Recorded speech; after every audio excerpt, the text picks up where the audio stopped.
Buti na lang talaga, gi-check namin ni Habi. Good morning, guys.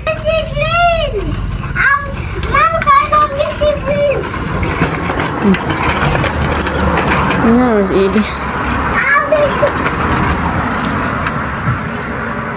Yung mga benan ko pala, sobrang busy nila. Naglinis dito sa mga damo. Ito na pala yung apple tree. At saka ngayon pala mag-update ako sa inyo about flight namin pag-uwi ng Pilipinas. Good news guys kasi nga chinek namin yung ticket namin, so hindi naman siya nag-cancel, but gi-change nila yung oras. Before kasi nung wala pang gera, yung flight namin is mga alas 5 na ng hapon. Tapos nilipat nila guys ng alas 10 ng umaga. And also yung stopover namin sa Qatar, gi-change din nila. Bali yung layover namin is 4 hours lang. Ngayon guys, 10 hours and 55 minutes, almost 11 hours yung stopover namin sa Qatar. So kaya wala namang problema sa amin guys, kahit ilang oras pa yan magstay sa airport. Ang importante is makarating kami ng safe at makita namin yung nanay ko at pamilya, mga kapatid. Kung pauwi kayo na Pilipinas, i-check nyo yung ticket nyo.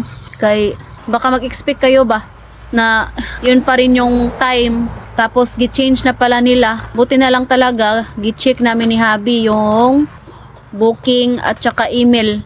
So ayun, nakita namin, updated na lahat. Basta tuloy-tuloy lang yung dasal natin na sana maging back to normal na, magiging okay rin.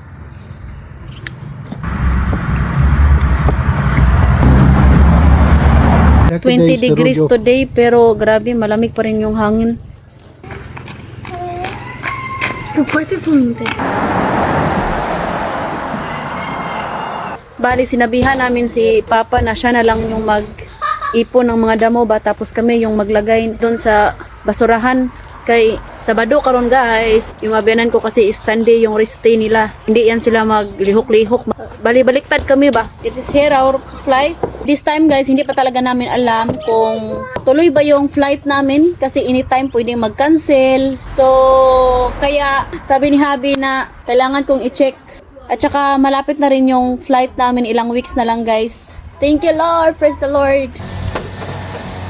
Ayan na, start na maglaglagan yung mga bulaklak ng apple. Ito na siya ngayon.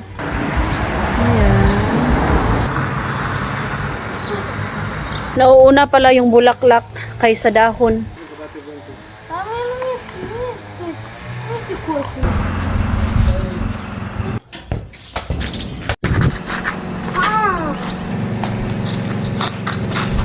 So ito na guys yung mga damo, kitapok ni Papa. Kami na yung maghakot mamaya nito.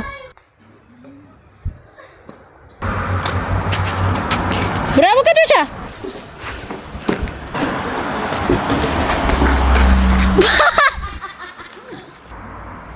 Ay! Lo! Bravo ka siya! Lo! Heidi! Bravo ka siya! Guwala!